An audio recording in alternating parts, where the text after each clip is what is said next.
শুটিংয়ের বাইরে আমার এই ধরনের গ্র্যান্ড ওপেনিংয়ের বাইরে বা কোনো টিভিসি বিজ্ঞাপন শ্যুটের বাইরে আমি না খুবই ফোন ফ্রিক না, আমি খুবই ঘরকুলো একজন মানুষ।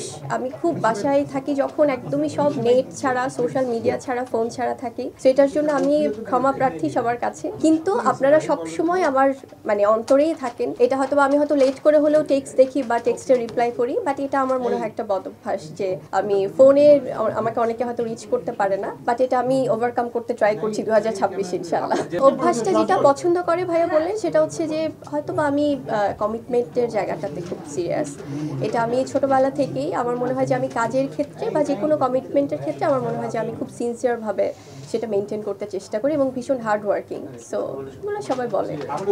সিজন চেঞ্জ হচ্ছে যার জন্য একটু ঠান্ডা জ্বর তো থাকছেই, আর সেখানে আমার রেসপেক্টেড যারা জার্নালিস্ট ভাই বোনের আছে তারাও তো আসলে অনেক সময় অনেক অসুস্থতা নিয়ে আসছে। সিনেমা ইন্ডাস্ট্রির, ফিল্ম ইন্ডাস্ট্রির আমার অভিভাবক, আমাদের সবার পছন্দের বাংলা ফিল্ম ইন্ডাস্ট্রির একটি দুর্দান্ত অধ্যায় যাকে বলা হয়, আমাদের সবার ভালোবাসার মিশা সওদাগর স্যার আছেন আমাদের সাথে। Thank you so much sir for coming here.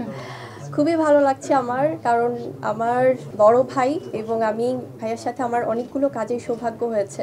এতটা আগলে রাখে সবসময়, এতটা স্নেহ করে অভিভাবকের মতো। সো আমি খুব অনার্ড আজকে যে একসাথে আমি স্যারের সাথে এসে এখানে উদ্বোধন করতে পারছি।